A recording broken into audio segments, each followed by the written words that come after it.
Global news now. Vice President JD Vance says he's feeling, quote, great about negotiations with Iran. But the vice president admits the talks still have a long way to go. NBC's Melanie Zanona has details from Washington.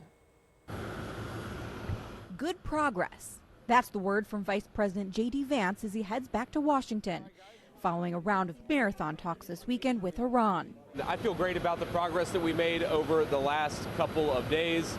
Vance saying the talks achieved U.S. goals. We set up the mechanism to ensure not only the Straits of Hormuz are open, but will stay open. The right mechanism to ensure the regional ceasefire.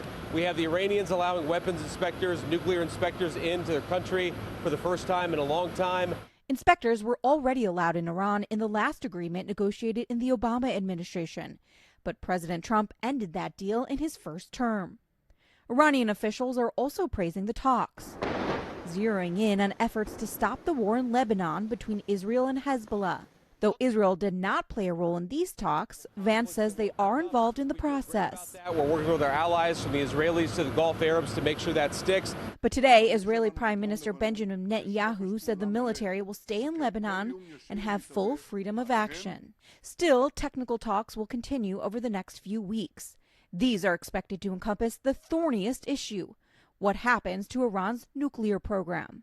Former Defense Secretary Mark Esper, who was fired in the first Trump administration, says 60 days is not a lot of time to find an agreement on all major issues. There are a lot of details that are going to have to be worked out in the 60 days of negotiations, which to me seems difficult to achieve within 60 days. As the vice president returns, Secretary of State Marco Rubio will head to the Middle East.